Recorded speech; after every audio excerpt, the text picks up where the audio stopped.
పిఠాపురం నియోజకవర్గంలో చేస్తున్న కుయుక్తులు చూస్తే మీరు చేదరించుకుంటారు.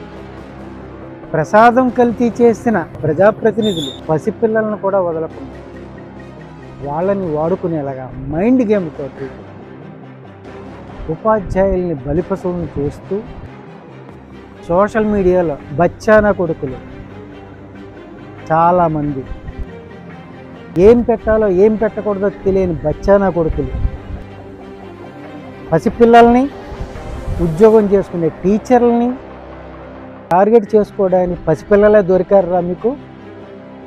ఈ పసిపిల్లలను వాడుకొని వాళ్ళకి తెలియని కులాలు వాళ్ళకి తెలియని పేర్లు పెట్టి వాళ్ళ వెనక మీరుండి పరోక్షంగా పవన్ కళ్యాణ్ గారిని టార్గెట్ చేస్తున్నామని విర్రవీగుతున్నారు. ఉపాధ్యాయ వృత్తి చేసుకున్న వాళ్ళని వీధికి లాగే ప్రయత్నం చేస్తున్న సన్నాసులు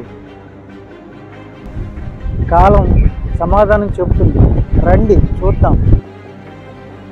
మీడియాలో వైరల్ అవుతుందో దానికి ఇక్కడికి అట్లా పొంతం లేదండి. అసలు ఇది చిన్న ఇద్దరు పిల్లల ఈ 2 క్లాసుల మధ్య కొంతమంది పిల్లల మధ్య జరిగినట్టు కొన్ని వర్గాలకు ఆపాదించడం జరిగింది. అలా ఆపాదించడం విషయాన్ని ఆ గంట 2 గంటల తర్వాత మళ్ళీ అదే పేరెంట్స్ రియలైజ్ అయ్యి మళ్ళీ ఎవరైతే పిల్లలు పేరెంట్స్ ఆ టీచర్స్ వద్దని అన్నారో అదే పేరెంట్స్ మళ్ళీ అదే టీచర్ బాగా చెప్తాడు, మాకు చాలా మంచి టీచర్ అని చెప్పడం జరిగింది.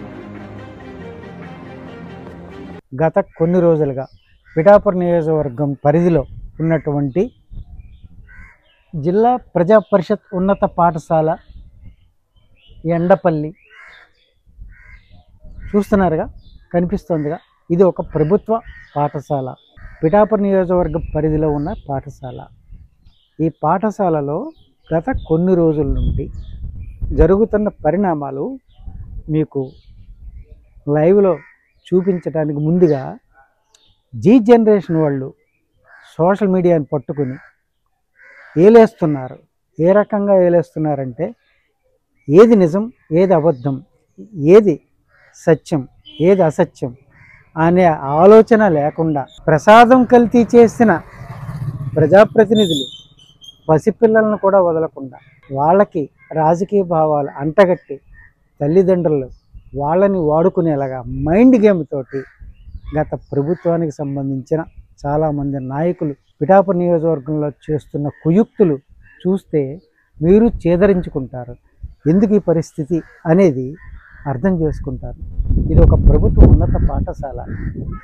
పసిపిల్లల మధ్య జరిగిన సంఘర్షణని ఉపాధ్యాయుల్ని బలిపశువులను చేస్తూ 2 వర్గాలుగా విడగొట్టి దానిని సోషల్ మీడియాలో బచ్చానా కొడుకులు చాలామంది ఏం పెట్టాలో ఏం పెట్టకూడదో తెలియని బచ్చానా కొడుకులు పసిపిల్లల్ని ఉద్యోగం చేసుకునే టీచర్లని నియోజకవర్గాన్ని గత 30 సంవత్సరాల నుంచి అభివృద్ధి చేయని నియోజకవర్గానికి బాధ్యత వహిస్తూ అభివృద్ధి చేస్తున్న పవన్ కళ్యాణ్ గారిని టార్గెట్ చేసుకోవడానికి పసిపిల్లలే దొరికారా మీకు? ఈ పసిపిల్లలను వాడుకొని వాళ్ళకి తెలియని కులాలు వాళ్ళకి తెలియని పేర్లు పెట్టి వాళ్ళ వెనక మీరుండి బలవంతంగా ఎంతో బాధ్యతగా పనిచేస్తున్న ప్రభుత్వ టీచర్లని బదిలీ చేయించే పరిస్థితికి వచ్చి మీరు పరువు తీసుకుంటున్నారు. మీ ఊరు పరువు, మీ నియోజకవర్గ పరువు మీరు తీసుకుంటున్నారు. పరోక్షంగా పవన్ కళ్యాణ్ గారిని టార్గెట్ చేస్తున్నామని విర్రవీగుతున్నారు. కాలం సమాధానం చెబుతుంది. రండి చూద్దాం. లోపల జరుగుతున్న పరిస్థితులు వాస్తవాలు తెలుసుకుందాం. ఒక ప్రభుత్వ పాఠశాలలో జరుగుతున్న ఈవెంట్స్ పవన్ కళ్యాణ్ గారు కళలు గుర్తించి ప్రతి ఒక్కరూ ఆత్మస్థైర్యం కలిగి ఉండాలి. ఈ జీ జనరేషన్ పిల్లలైనటువంటి ఆల్ఫా జనరేషన్ పిల్లలకి ఆక్సిజన్ మొదలుకొని ఆత్మస్థైర్యం కూడా ఇవ్వాలన్న సంకల్పంతో ఆయన ప్రతిపాదించిన ప్రతిపాదనలో పిఠాపురం నియోజకవర్గంలో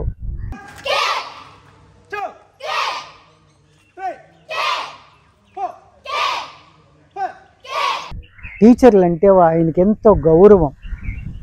ప్రభుత్వ పాఠశాలలు, ప్రభుత్వ కార్యాలయాలు, ప్రభుత్వ అధికారులు, ప్రభుత్వానికి సంబంధించిన ప్రతి విషయంలో ఆయన బాధ్యతగా గౌరవప్రదంగా చూస్తూ ఉంటారు.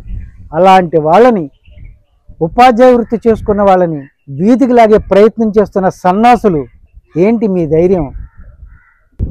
ఇప్పుడు ఈ పాఠశాలకు సంబంధించి గత కొన్ని రోజులుగా వైరల్ అవుతున్న విషయాల్ని ఉపాధ్యాయులు ఎంత చక్కగా పరిష్కరించారో, ఆ పరిష్కారానికి సంబంధించి మళ్ళీ వాళ్ళని బలిపశువులు చేసే ప్రయత్నం చేస్తున్న తల్లిదండ్రులు గమనించుకోండి. కులాల రాజకీయాలు విద్యా వ్యవస్థల్లో తీసుకురాకండి. మీకున్న సమస్యల్ని మీరు పరిష్కరించుకోండి, రాజకీయంగా చూసుకోండి, ప్రజాప్రతినిధులుగా ఏమైనా చేయండి. ఉపాధ్యాయుల్ని మాత్రం ఇందులోకి తీసుకొచ్చి బలిపశువులను చేయటం బాధ్యత కాదు.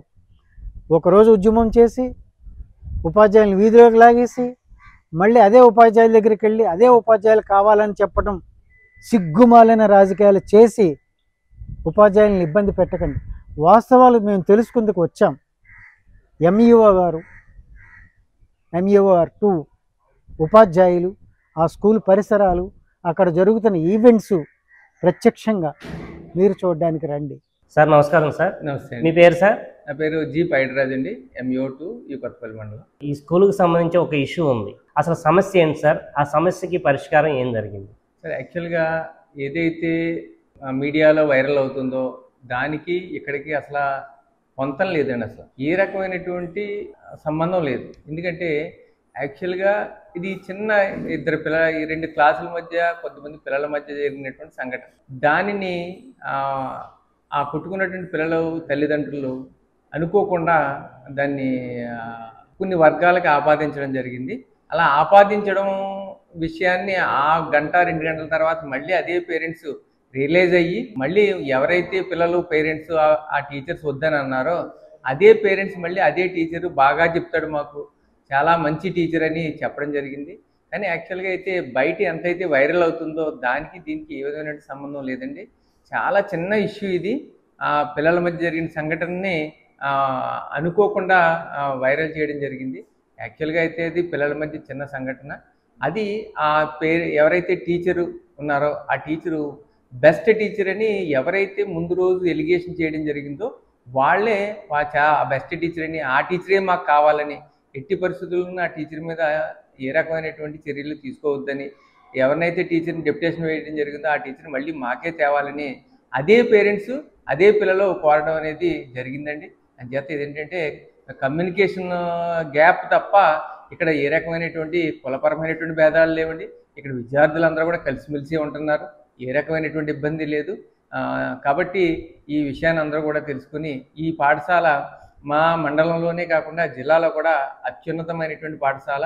ఈ పాఠశాలలో చదివేటువంటి విద్యార్థులు ప్రతి సంవత్సరం 10వ తరగతిలో బెస్ట్ విద్యార్థులు, లాస్ట్ ఇయర్ అయితే మన నియోజకవర్గంలో 2 విద్యార్థులు బెస్ట్ ఈ పాఠశాల నుంచి రావడం జరిగింది. కాబట్టి ఈ పాఠశాలని ఈ జరిగినటువంటి చిన్న సంఘటనని అందరూ మంచి పెద్ద మనసుతోటి గుర్తించి ఈ విద్యార్థులకు భవిష్యత్తును గుర్తించి ఎవరో కూడా దీన్ని ఇంకా ఇష్యూ చేయకూడదు.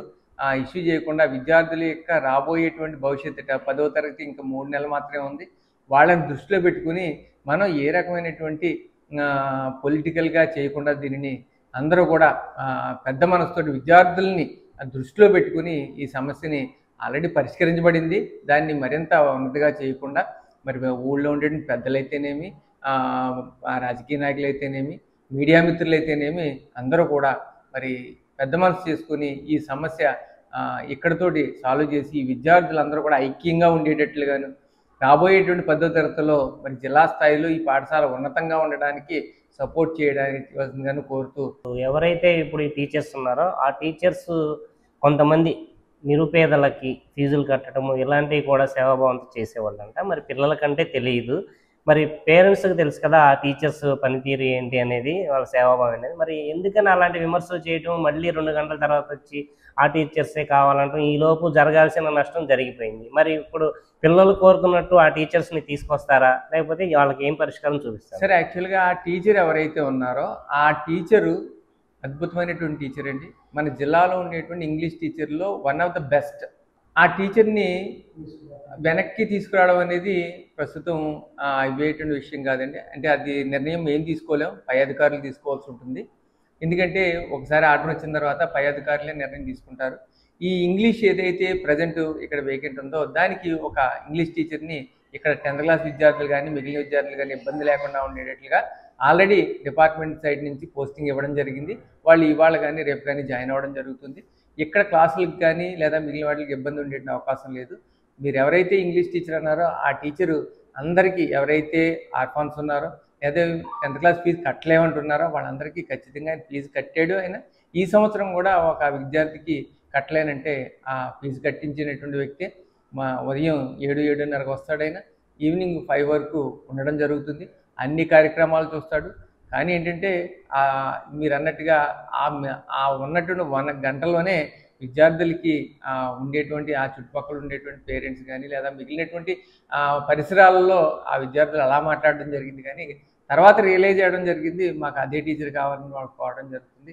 కాబట్టి ఈ సమస్య ఇంతటితో పెద్ద చేయకుండా విద్యార్థుల యొక్క భవిష్యత్తుని దృష్టిలో పెట్టుకుని దీన్ని ఇక్కడితో ముగించాల్సిందిగా కోరుతున్నాను. ఒకవేళ పై అధికారులు మీ అందరి యొక్క సమీక్షని, పేరెంట్స్ యొక్క సమీక్షని పరిగణలోకి తీసుకుని ఆయన మళ్ళీ డిప్యూటేషన్ మీద ఉన్న వ్యక్తిని వేరే చోట పంపించి ఆ సార్ని ఈ స్కూల్కి తీసుకొచ్చే ప్రయత్నంలో సఫలం అవుతారంట. సార్ అది నిర్ణయం అనేది తీసుకునే స్థాయి మాది కాదు సార్. హెడ్ మాస్టర్ తీసుకునేది ఆర్జేడీ గారు తీసుకోవడం జరుగుతుంది. అలాగే స్కూల్ అసిస్టెంట్కి సంబంధించి డిఓ గారు తీసుకోవడం జరుగుతుంది. ఏ నిర్ణయం తీసుకున్నా వాళ్ళు తీసుకుంటారో అది మన యొక్క పాఠశాలకి కానీ లేదా వాళ్ళ యొక్క విధాన నిర్ణయాలకు కానీ అనుకూలంగా ఉంటుందని అనుకుంటున్నాను సార్. అంటే పిల్లలకి టీచర్స్కి మధ్య ఉన్న బంధాన్ని ఇలాంటి సమస్యలు తీసుకొచ్చి పేరెంట్స్ అవనివ్వండి, బయట వ్యక్తులు ఇన్వాల్వ్ అవనివ్వండి, కొంచెం దూరం చేస్తున్నారు. అలాగే ఈ టీచర్ ఏదైతే సేవాభావంతో ఉన్నారో అలా చేసే మనిషి ఇలాంటివి చేయడం వల్ల రేపొద్దున వాళ్ళకి అలా చేయాలనే అభిప్రాయం ఉంటుందంటారా? ఉండదు సార్ ఖచ్చితంగా. ఎందుకంటే ఆయన 2 రోజులు కూడా చాలా ఇబ్బంది పడడం జరిగింది, మానసిక క్షోభను అనుభవించాడు, అందులో అనుమానం ఏమీ లేదు సార్.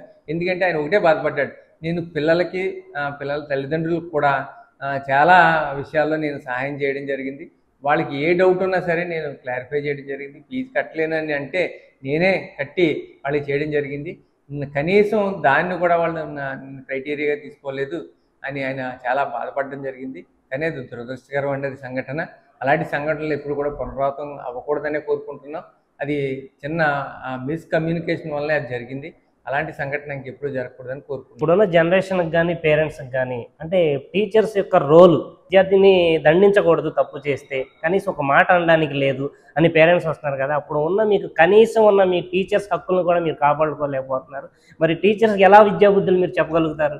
సార్ ఇప్పుడు ఉన్నటువంటి ప్రస్తుత పరిస్థితుల్లో మనకు ఉన్నటువంటి చట్టాల ప్రకారం ఏ విద్యార్థిని దండించడానికి లేదండి, ఏ విద్యార్థిని తిట్టడానికి లేదు. అది మనకు ఉన్నటువంటి ప్రత్యేకమైనటువంటి హక్కు. కానీ విద్యార్థి యొక్క భవిష్యత్తు దృష్ట్యా ఆ మాత్రమైనా మనం తిట్టకపోతే వాడు భయం ఉండదనే ఉద్దేశంతో తిడతాడు తప్ప వాడి మీద ద్వేషంతోటో లేదా వాడి మీద కక్షతోటో ఏ టీచరు కూడా విద్యార్థిని తిట్టడం అనేది జరగదు.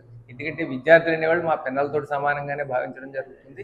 కాబట్టి అలాంటి అంటే పిల్లవాడిని దూషిస్తే అదేదో కులపరంగానో మతపరంగానో ఎట్టి పరిస్థితిలోనే కాదండి, ఆ విద్యార్థి బాగు కోరి మాత్రమే ఆ ఉపాధ్యాయుడు తిట్టడం జరుగుతుంది. కానీ తిట్టడం కూడా తప్పే, కానీ అలాంటివి జరగకూడదని కోరుకుంటున్నాం.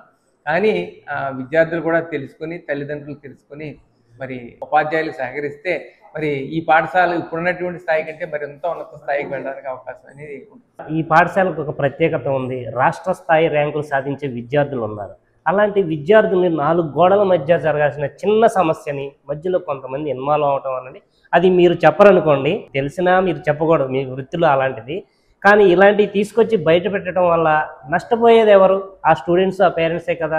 మరి అలాంటివి మీకు స్వేచ్ఛ ఇచ్చి కనీసం అవి కూడా తీసుకునేకుండా చేస్తారు. మీరు ప్రభుత్వానికి కానీ పేరెంట్స్కి కానీ చెప్పదలుచుకునే ఉంటారు సార్? ఒకటే సార్, మాకు విద్యార్థుల యొక్క తల్లిదండ్రులు, విద్యార్థుల యొక్క ప్రగతి ఇది మాత్రమే మేము తీసుకోవడం జరుగుతుంది. మాకు రాజకీయాలతో కానీ ఏ ప్రభుత్వం ఉన్నా ఆ ప్రభుత్వం చెప్పేటువంటి రూల్స్ అండ్ రెగ్యులేషన్స్ ఏమున్నాయో వాటిని ఖచ్చితంగా తూచే తప్పకుండా పాటించడమే ప్రభుత్వ ఉద్యోగం మా యొక్క బాధ్యత. మాకు ఇచ్చింది ఏంటంటే 10వ తరగతి విద్యార్థులందరినీ కూడా ఉత్తీర్ణత పాస్ అయ్యేటట్టు చూడడం, మంచి మార్కులు వచ్చేటట్టు చూడడం. కానీ అనుకోని సంఘటన జరిగింది, ఇలాంటి సంఘటన భవిష్యత్తులో జరగకూడదని కోరుకుంటున్నాం. అదే పేరెంట్స్ని నిన్న కూడా మేము వాళ్ళని అడగడం జరిగింది, వాళ్ళు కూడా రియలైజ్ అయ్యారు. ఎందుకంటే విద్యార్థి రాబోయేటువంటి 2 నెలలు చాలా కీలకం. ఇందులో విద్యార్థి కానీ కొంత తొట్టరబాటు పడినట్లయితే మాత్రం ఈ పాఠశాలకే కాదు మా జిల్లాకు కూడా ఇబ్బంది పడేటువంటి అవకాశం ఉంది. 580 మార్కులు పైన వచ్చినట్టు విద్యార్థులు ఇక్కడ 2 ఉన్నారండి లాస్ట్ ఇయర్. ఈ సంవత్సరం కూడా నిన్న క్లాస్ పరిశీలించినప్పుడు అద్భుతమైనటువంటి మార్కులు 98 మార్కులు ఇంగ్లీష్లోని, 95 మార్కులు మ్యాథ్స్లోని వచ్చినటువంటి విద్యార్థులు ఉన్నారు. అంతే ఈ సంవత్సరం కూడా మేము అదే ర్యాంకులు, ఇంకా మంచి ర్యాంకులను మేము ఇక్కడ చూడాలని అనుకుంటున్నాం. కాబట్టి బయట జరిగిన సంఘటనలన్నీ కూడా మరి అనుకోకుండా జరిగినటువంటి సంఘటనలు, దురదృష్టకరమైన సంఘటనలు అవి. మరి అలాంటి సంఘటనలు అవ్వకుండా ఉండాలని మరి రేపు జరిగేటువంటి పేరెంట్స్ మీటింగ్లో కూడా మాట్లాడి పేరెంట్స్ అందరినీ కూడా కన్విన్స్ చేసి విద్యార్థుల యొక్క భవిష్యత్తుని తీర్చిదిద్దడానికి మా వంతు కృషిగా మేము చేయడం జరుగుతుంది. ఆ వంతుగా మేము, మా డివైఓ గారు, మా డిఈఓ గారు, ఆర్జేడీ గారు అందరూ కూడా విద్యార్థుల యొక్క వెల్ఫేర్కే కృషి చేయడం జరుగుతుంది. మిగిలినటువంటి బయట ఉండేటువంటి రాజకీయాలతో కానీ లేదా మిగిలిన అంశాలతోటి పాఠశాలని ఎట్టి పరిస్థితులను కలపొద్దని, ఆ విద్యార్థులకు భవిష్యత్తు చక్కగా ఉండాలని, మరింత ఉన్నతమైన స్థానానికి ఈ పాఠశాల వెళ్ళాలని కోరుకుంటున్నాం సార్. సమాజానికి ఉపయోగపడని అనవసరమైన ఒక వీడియోతో వైరల్ అయిన ఈ స్కూలు రేపొద్దున్న మీరు ఏదైతే ఉన్నారో స్టేట్ లెవెల్ ర్యాంకర్స్తో దీనికి మించి వైరల్ అవ్వాలని కోరుకుంటూ థ్యాంక్ యూ సార్. ధన్యవాదాలు sir. Thank you sir. Sir నమస్కారం సార్. నమస్తే అండి. సార్ మీ పేరు సార్? నా పేరు వేణుగోపాల్ అండి. సార్ మీరేం చేస్తుంటారు సార్? నేను ఇక్కడ మండల ఎడ్యుకేషన్ ఆఫీసర్ చేస్తుంటాను సార్. స్కూల్ పిల్లలకు సంబంధించి పిఠాపురంకి సంబంధించి ఎండపల్లి స్కూల్ ఈరోజు వార్తల్లో ఒక వైరల్ న్యూస్గా ఉంది. అసలు దీని వెనకాల జరిగిన వాస్తవం ఏంటి సార్? ఒక్క మాట చెప్పాలంటే మా మండలంలో ఉన్న మంచి పాఠశాలలో ఇదొక పాఠశాల. ఇక్కడ పిల్లలు కానీ ఉపాధ్యాయులు కానీ పెర్ఫార్మెన్స్ పరంగా, డిసిప్లిన్ పరంగా, వాతావరణ పరంగా చక్కని పాఠశాల. ఈ పాఠశాలలో ఇటువంటి అపవాదు రావడం చాలా దురదృష్టకరం. ముఖ్యంగా దీనికి మూల కారణం ఏంటంటే విద్యార్థులు వాళ్ళ ఆకతాయితనంతో తెలిసి తెలియని పద్ధతిలో వాళ్ళు కొట్టుకుంటే ఉపాధ్యాయులు వారిని సర్ది చెప్పే మార్గంలో భాగంగా కొంతమంది విద్యార్థుల్ని ఇంటికి పంపించి తల్లిదండ్రులను తీసుకురావాల్సిన కోరడం. దురదృష్టవశాత్తు అలా ఇంటికి పంపిన విద్యార్థులు అందరూ కూడా ఒకే సామాజిక వర్గానికి చెందిన వారై ఉండడం. ఆ సంఘటన సరిగా అర్థం చేసుకోక పేరెంట్స్ ఒక వర్గం వారినే ఉపాధ్యాయులు ఇంటికి పంపించారని భావించి వాళ్ళు యాజిటేషన్ చేయడం. వాళ్ళకి ఇటువంటి దురభిప్రాయం వచ్చినప్పుడు ఈ మండలంలో అధికారులుగా మేము ఉన్నాం, లేదా పై అధికారులు కూడా ఉంటారు. వారి దృష్టికి తీసుకొచ్చి ఉంటే ఇది సామరస్యపూర్వకంగా అయిపోయి ఉండేది. అయితే మరి వారికి వచ్చిన చెడు లేదా తెలియని అపనమ్మకం ఈ రకమైన దారి తీస్తుందని నమ్ముతున్నాం. ముఖ్యంగా ఏంటంటే ఈ పాఠశాలలో చాలా బాగా పాఠం చెప్పే, బాగా పనిచేసే ఉపాధ్యాయుల మీదే ఈ అపవాదు రావడం అది శోచనీయం. ఏది ఏమైనప్పటికీ సమస్య ఉత్పన్నమైంది కనుక ఈ సమస్యని తగ్గించడానికి మా వైపు నుంచి మేము చర్యలు తీసుకున్నాం. సమస్య జరిగిన 24 గంటల లోపలే ఒక తాత్కాలిక పరిష్కారాన్ని చూపించి తదుపరి ఎంక్వైరీ చేసి శాశ్వతంగా ఈ పాఠశాల ఎప్పటిలాగా పనిచేయడానికి తగిన చర్యలు తీసుకుంటున్నాం. ఇది మీకు మా వైపుని తెలియజేసుకుంటున్నాం. ఏదైనా అలసత్వం ఉంటే పాఠశాల పని విధానంలో దాన్ని కూడా సరి చేసుకోవడానికి మేము దగ్గరుండి మానిటర్ చేసి ఇక్కడున్న ఉపాధ్యాయులకి తగిన మార్గదర్శకత్వం చేసి పాఠశాల పనితీరులో ఏ రకమైన మార్పు లేకుండా ప్రకటన ప్రధానం ఉంచడానికి మా ప్రయత్నం చేస్తాం సార్. బయట కొంతమంది పేరెంట్స్ అవనివ్వండి, బయట వాళ్ళని ఎంక్వైరీ చేస్తే ఈ స్కూలు దాదాపుగా ఈ స్కూల్ పిల్లల్లో ఎక్కువ స్టేట్ లెవెల్ ర్యాంక్ సాధించే వాళ్ళు ఉన్నారు అని కొంతమంది అనటము. అలాగే ఎవరైతే టీచర్స్ ఉన్నారో ఆ ఇద్దరు టీచర్స్ మీద ఏమైతే వచ్చినాయో ఆ ఇద్దరు టీచర్స్ కూడా పిల్లల కోసం తన విలువైన సమయాన్ని కేటాయించడమే కాకుండా ఎవరైనా పిల్లలు ఫీజు కట్టలేని పరిస్థితిలో ఉంటే వాళ్ళకు కూడా ఫీజు కట్టి ఆదుకునే మనస్తత్వం గలవారని కొంతమంది అంటున్నారు.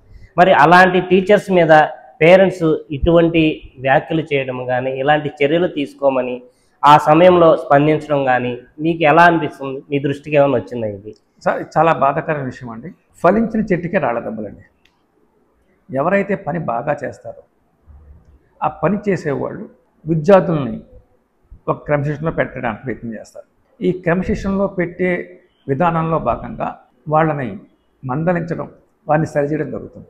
అటువంటి పరిస్థితుల్లో కొంతమంది విద్యార్థులు ఎవరైతే క్రమశిక్షణకి లోబడి ఉండలేకుండా ఉంటారో అటువంటి ఆకతాయి పిల్లలకి ఇటువంటి ఉపాధ్యాయులు కొంచెం అడ్డుగా కనబడతారు. కానీ వాస్తవానికి అటువంటి ఉపాధ్యాయులే విద్యార్థులకి నిజంగా సేవ చేసేవాడు, పాఠశాల పరువు నిలబెట్టేవాడు. కానీ ఇది తెలియనితనంతో విద్యార్థులు వాళ్ళని క్రమశిక్షణలో పెట్టడాన్ని జీర్ణించుకోలేక ఈ రకంగా చేసేది మేము భావిస్తున్నాం సార్. పేరెంట్స్ మీ దగ్గరికి వచ్చి ఇలా టీచర్స్ మీద చర్యలు తీసుకోవాలని అన్నారు. తర్వాత వాళ్ళు రియలైజ్ అయ్యి ఆ టీచర్స్ ఇలా స్కూల్కి రావడం లేదు అంటే మాకు ఆ టీచర్సే కావాలి, మా పిల్లల కోసం అన్న మళ్ళీ ఆ టీచర్స్ని తీసుకురండి అని అనటము. మరి అది చేయి దాటిపోయిన తర్వాత మీరేమీ చేయలేని పరిస్థితి. మరి ఈ పేరెంట్స్కి ఎందుకని తెలియదు? పిల్లలంటే తెలియని తనము, పేరెంట్స్కి తెలుసు కదా, అవగాహన ఉంటుంది కదా పేరెంట్స్కి. కానీ ఈ పేరెంట్స్ని కూడా ఆ సందర్భంలో మధ్యలో ఎవరైనా వాళ్ళు మోటివేట్ చేసి ఇలా తీసుకెళ్లారని అనిపిస్తుంది. అంటే ఇక్కడ తల్లిదండ్రులందరూ కూడా అండి సంఘటితమై ఒక యూనియన్గా ఉండరు. పేరెంట్స్ అనేవారు ఆ సందర్భంలో కొంతమంది వ్యతిరేకంగా, ఇప్పుడు ప్రస్తుతం ఇంకొంతమంది అనుకూలంగా. తల్లిదండ్రులంతా కూడా ఒకే ఏకాభిప్రాయం, ఒకే వాయిస్ రాదండి. ఆ రోజున్న సంఘటనకి కొంతమంది పేరెంట్స్ ఆ రకంగా రియాక్ట్ అయ్యారు. ఈరోజు ఇంకో మరికొందరు లేదా వాళ్ళలో కొందరు వాస్తవాన్ని గ్రహించుకొని స్కూలు బాగుండాలనే ఉద్దేశంతో ఈ రకంగా ప్రవర్తిస్తున్నారు. ఏదేమైనప్పటికీ ఎవరైతే ఉపాధ్యాయులను ఇక్కడి నుంచి మేము బయటికి పంపించామో వాళ్ళ స్థానంలో మరికొంతమంది ఉపాధ్యాయులను నియమించి పాఠశాల పనితీరుకి మాత్రం ఆటంకం లేకుండా తగిన చర్యలు తీసుకుంటాం. ఆ టీచర్స్ పిల్లలకి ఏదైతే విద్యా బోధన చేశారో స్టేట్ లెవెల్ ర్యాంకర్స్ అన్నారు కదా, ఇప్పుడు అదే వరవడి ఈ కొత్త టీచర్స్తో కూడా మీరు కంటిన్యూ చేస్తారా?